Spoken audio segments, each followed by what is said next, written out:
Welcome, Woo! boils and ghouls. Aww. Yeah, I remember that from Tales from the Crypt. Yes. This week I have Dana Perkle again. Mm-hmm. Hi, guys. And Ricky Hayberg. I heard that the first one was so amazing, I just had to join. Good. Yeah, no, I like talking about weird, stupid shit because I'm such a... I don't believe in almost any of it, so I feel like I can be the solid rock that's just like, nah, that's bullshit. So you're a skeptic? Yes. Okay. Yeah, okay. Well, that's good to know. Dana, your beautiful girlfriend here, told me that you have experienced some strange dream creatures. I had the night terrors thing. I found out what they were after some Googling and whatnot. But yeah, I had those. But it was weird because it was in one specific time of my life at one specific place that I lived, and I have never had them since.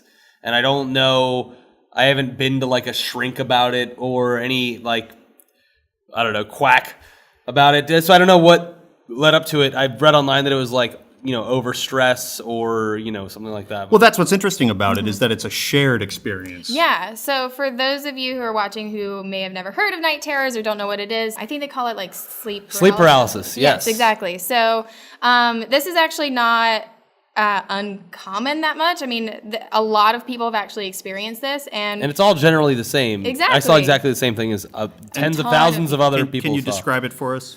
Yeah. So I was living in a house just north of here with a bunch of people from the band that I used to work for, and I had a shared room with one of the like drum techs or whatever. So basically, I woke up. Or I thought it's weird. It's like a mixture of a dream and real life. Sure. Where you could kind of tell you were dreaming, but it was terrifying. It was laying and facing straight up, and it felt like someone was sitting on my chest or like holding me down, physically holding me down so I couldn't move. Mm-hmm.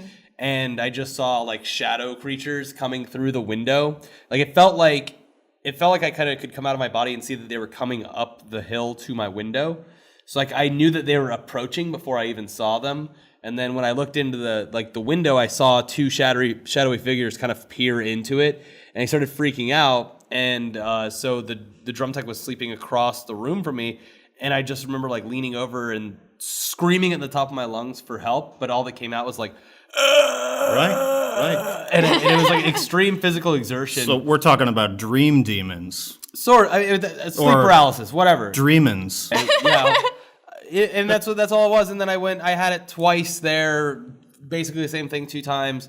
Both times I just went upstairs and watched TV and until I passed out again. It really freaked me out, but I Googled it and I was like, oh, that happens to people. But that's weird. Big deal. That specific projection would happen for multiple people, that we would all see the same shadowy figure. Well, the crazy thing, too, is that when I remember Ricky first told me this story, he actually told me, I think we were like in the car driving somewhere, and I think it got brought up because I had a nightmare about something, and then he told me about it, and I was like, wait, what? And then he's like, yeah, you can go on like a subreddit. I don't know if you Oh, remember. yeah, there's a couple of them. Yeah, there's a... And they he's have people that drew pictures of it. And it's like exactly what it looked like. He's like, you want me to show it to you? And I'm like, no, please don't show me, because terrifying. I was afraid if I saw it myself, like the image of what people draw, that I would have the same dreams. Wow. But yeah, there's a bunch of images of it, like even in like medieval times and stuff. The demon sitting on your chest. Right. Some sort of interdimensional yeah, that's what it feels like. that- It's like a that shadow can- creature that looms in over you. That's what it looks like. I don't want to see. Yeah, it's like a Slenderman. It's like a Slenderman. That's a good segue, actually. Yeah.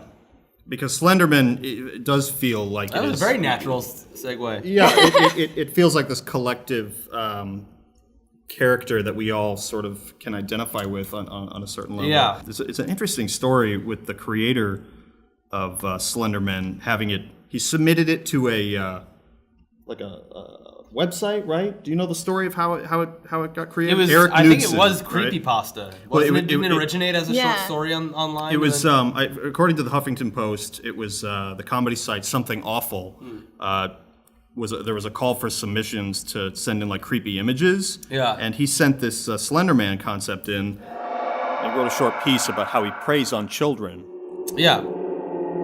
And people took it and ran with it, and it became a whole phenomena online up until the point where recently there was that attempted murder Yeah, I heard about that. The girls Yeah. stabbed their friend, Right, but right. she lived. Yeah, she They said that survived. Slender Man and influenced it or whatever. Yeah, Which is yeah. a real weird cultural touchstone that, like, 'cause I thought it was, when I first heard about it, I didn't know about the Something Awful thing, and Right. I assumed that it was just one of those horror games. I didn't know really the full backstory or anything like that. It's interesting to think about characters created by artists that have gone on to inspire murders and crimes and things. Yeah. And there's a number of them that have, actually. Or crazy murderers that are also crazy artists, like John Wayne Gacy. Yeah. Right. Whose art is just terrifying. It's bonkers. Yeah. But it looks like a serial killer did it, which is what I love about it. Totally. And a bunch of, like, I think, what was it, like Marilyn Manson owns some John Wayne Gacy art. Rumors, I'm sure. James Holmes, I've of heard course, crazy identified stories. with the Joker when he massacred tons of people in the movie theater. Yeah, but these people in, are all just crazy. It's true, not. true. It's not the artist's fault. No, and I They're would just trying to latch never onto want to make something. that claim. It's Yeah. it's just interesting which ones trigger it, and specifically with. Do you think? Well, the thing is, like, What- most of these are so ubiquitous that it's like, of course, the kid's gonna know who the Joker is. Right. Like, Right. it's the biggest movie franchise, Well, sure. superhero franchise. Wes Craven, of course, created Freddy Krueger. Yeah. And he did the movie New Nightmare, which was kind of about like how he dealt with that psychological of creating kind of a monster. But then someone, of course, put the ghost face costume on from Scream and committed a murder. There are people out there who like idolize those characters or like want to be like them. Well, there's mental Well, illness. There's Yeah, al- no, there's always I think they going- find the connection with their mental illness and they see certain things in these characters that represents how they feel on the inside. Right. Yeah. And so, I mean, there's no reason why we should ever stop or censor our ability to create art because of the fact that mental illness No, that'd be exists. stupid. At the same time, the artists Although, will often, rock music did get killed by Columbine. Though. That is if you very look at the true. timeline. Rock music. Scary rock music, dead. there is a response. I mean, artists will take responsibility to a certain extent, at least to the point of like coming out and expressing, how devastated they are. That that someone would take inspiration from their artwork to do something. Yeah, even horrible Marilyn to them. Manson said that he was like torn up about the fact that the Columbine guys kind of like called him out by name. Yeah, it's that'd be the worst thing to happen Yeah. to you as an artist. Another creepy one is this Eldon Samuel kid killed his father and younger brother, inspired by Trevor Phillips from Grand Theft Auto 5. You have to see this kid's photo because he looks straight out of Children of the Corn.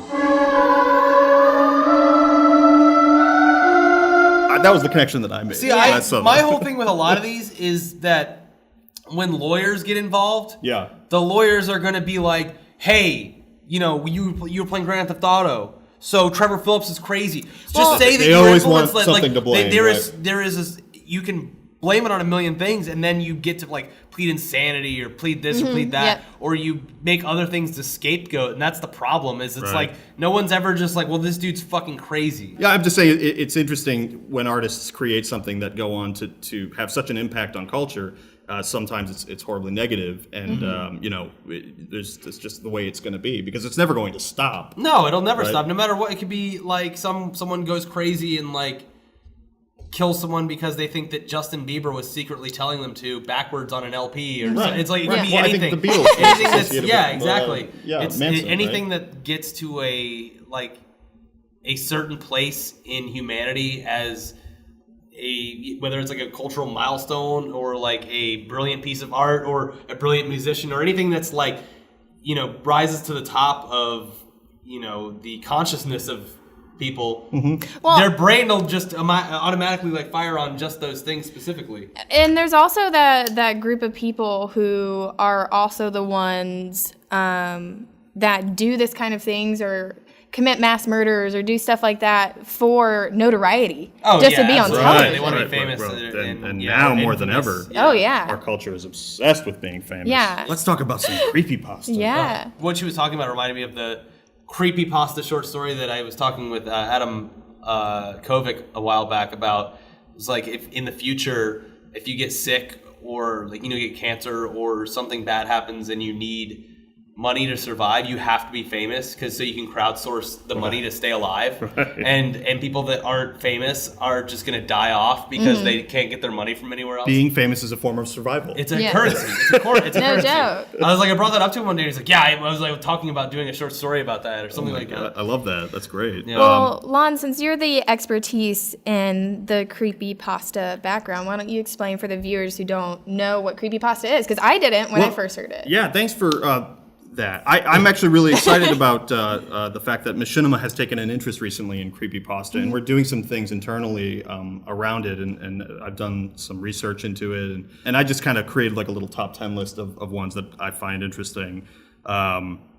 And maybe you've heard of them or not. So if, you may There's know. a lot of there's some subreddits like r/no sleep where a lot of these are posted. Right. Yes, I've read a couple before, but I also hate reading. So Some of them are really fuck creepy. reading. Yeah, there was Abandoned by Disney, which was a popular one. It was like Evan looks, he's familiar with this one. He's It was like, yes, I know. It was a park that had been abandoned, and someone went and basically broke into the abandoned amusement park, and then inside they found like a Mickey Mouse costume that came to life. Good for them. Yeah, good for them. Like, We try to get that IP. There was Smile Dog, which I didn't quite understand, but it was like this terrifying human grin on a dog's face. Sometimes all it is an image, and then people just kind of get inspired by. I know about the Squidward suicide. Yeah, I figured you would. People were asking us to ask Tom Kenny about that. Really? And I'm like, Oh, there's God. no fucking way I'm gonna ask SpongeBob SquarePants about Squidward's suicide. Can you sum it up for us? No, I don't know too much about it other than I looked it up right before it happened. It's like a video with like audio over it telling a story. It was apparently something they had cut, right? That they yeah, had done it in but an I don't episode. think it was. I think it was a re-edit, like a YouTube poop kind of thing. Right. So I don't. YouTube I poop. don't know much about it other than like I was forced to look it up because so many people were asking about it. And I was like, this is fucking weird. Yeah. The Rake is another interesting one where people have kind of claimed they've seen this creature. It's like this hairless, demonic-looking thing. There's like images of it that may or may not be real. Yeah. It's like the Jersey Devil. Yeah. Yeah. There's That the thing about that is it's just like the Pine Barrens are just terrifying in and of themselves. Right. You don't need a little like fake creature running around in them. The fact that myth is out there is like, first of all, if you're stuck in the Pine Barrens, good luck because you're gonna get terrified anyway. Yeah. Second, you have this in the back of your mind, you're gonna start seeing shit, and you're gonna like your brain's gonna manifest this stupid little devil thing. Yeah. But Well, it's first like- of all, if you're in the Pine Barrens, fuck off. You don't need to worry about a devil. You're just gonna die because those things suck. It's like hundreds of acres of nothing. Yeah. So Well- Hoffa's buried. Like these stories amass and then people start getting behind them, and it kind of like reminds me of people who have like phobias and stuff, like people who are like super afraid of spiders. Like some people may be super afraid of dogs, which makes them really scared of Smile Dog. I was terrified of clowns as a kid. Yeah. And Yeah. that movie that came out It? right around my age, yes, was It. And It was like, for my generation, was kind of like Slender Man, where we were terrified of Pennywise, and we would like play tricks on our friends where we would like hide images of his face. Yeah, I'm trying to think of what I Man, was- Tim Curry really I nailed think I was it. scared most of haunted houses when I was a kid. Like, Yeah, like yeah. all the haunted house movies kind of scared me because any house could potentially be a haunted house when it's dark and in the middle of the night and it's silent. Yeah. Like creaks and Well, stuff like in that. the- I lived in a haunted house. I did too. Everyone there had an experience except for me. Oh, interesting. Oddly enough. Yeah, it's because you're a skeptic. I guess so. So what? So if you don't believe, you don't get fucked with. They're like, well, don't fuck with him. He'll just write it off. On the last episode I was talking about when I was a kid, I heard like footsteps and voices on the second level of my house, and I went up there and there was nothing there, and it scared the shit out of me. Yeah, there was like creaks and shit. I would hear that, but it's like it's just an old house. Speaking of dreams, too, when I was a kid, one of the other strange experiences was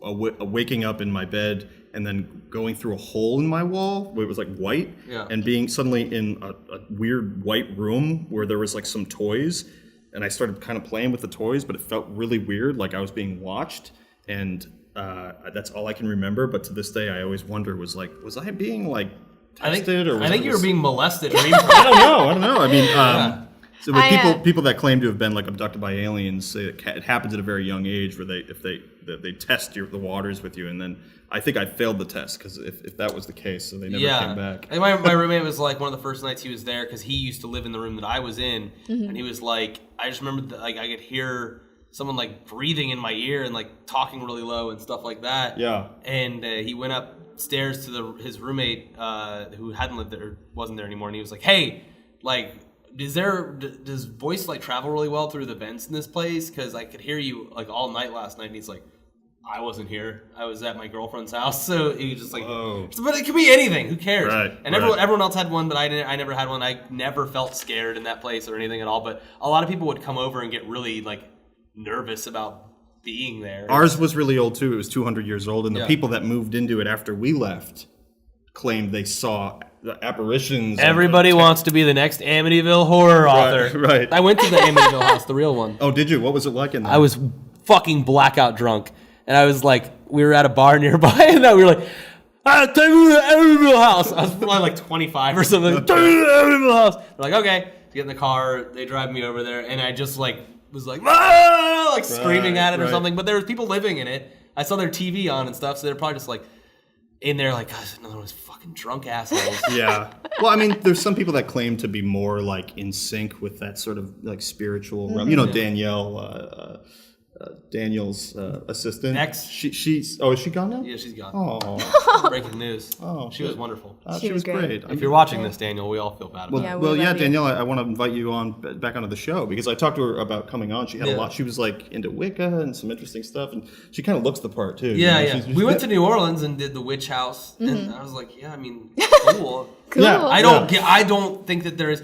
And that was another reason. But it's kind of like the aliens thing. Like, there's so many stories out there. At what point do we have to acknowledge that, like, maybe, you know? But it could be just one, people. If one is actually, you know. But it also could be just they've all heard this one story or whatever, and then they all kind of like just perceive that's what it was when they try to rationalize it. Sure.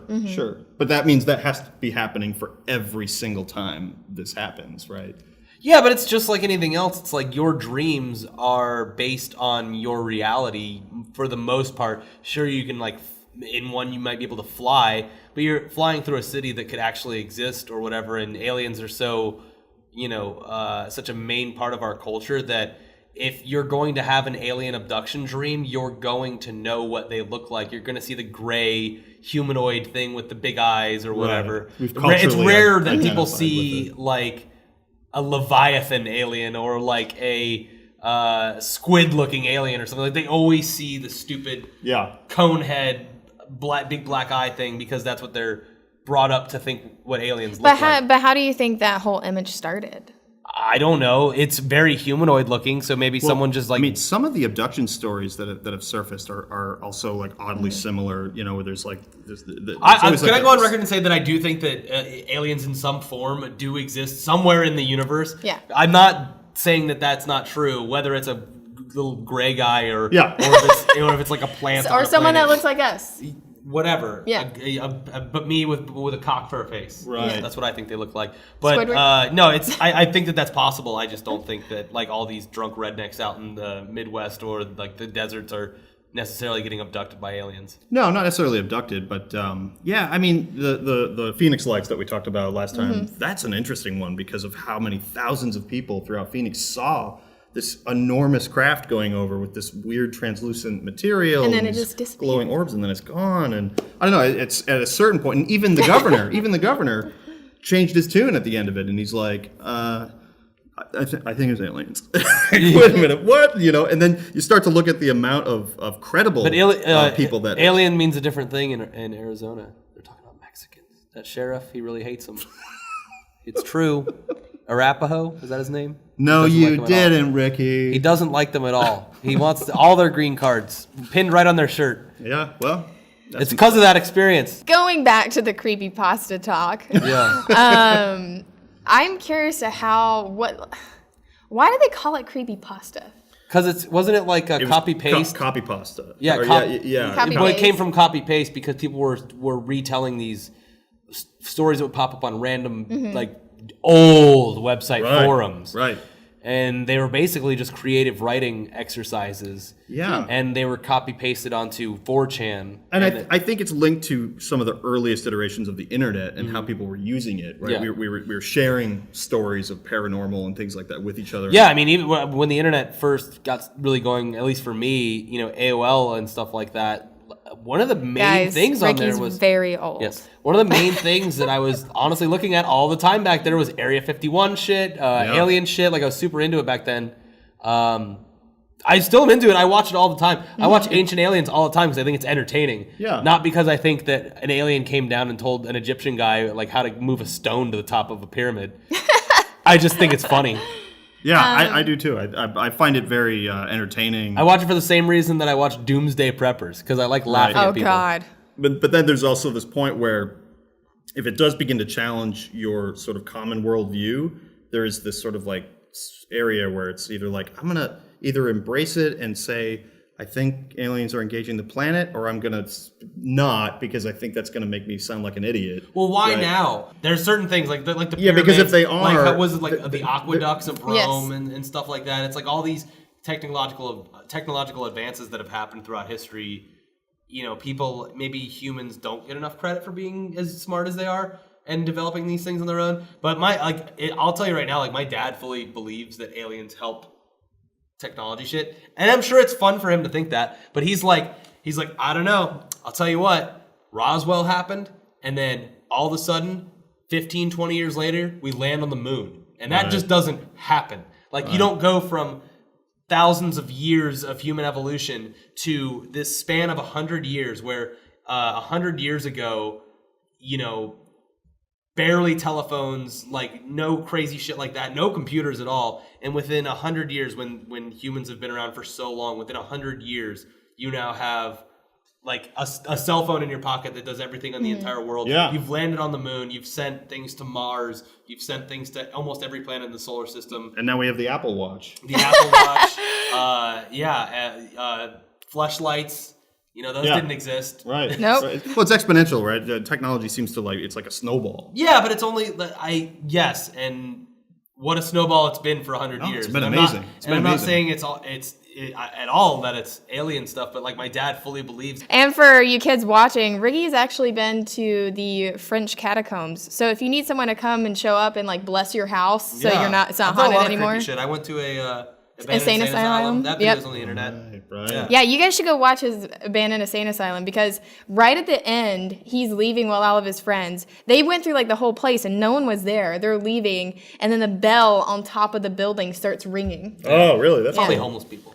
I don't know. I'll just make an excuse for everything. It's weird. There was an abandoned insane asylum in Michigan that me and a group of friends all kind of ventured out to go to as well.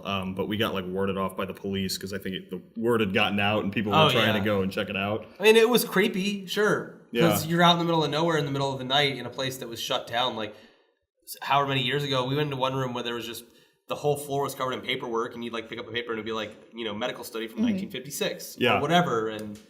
And yeah, I mean, we went to like the locked in rooms where they would lock people in the rooms for years, and we put our friend into one of the body coolers at the morgue and locked him in it, and then like pulled him out. We're like, how was it? So I'm really curious for like the viewers at home or any stories that they have, like submit them on Creepypasta and see like how far they get. Because by the way, sure. since I've worked here, I've wanted us to fucking take MTV's Fear and redo it with YouTubers.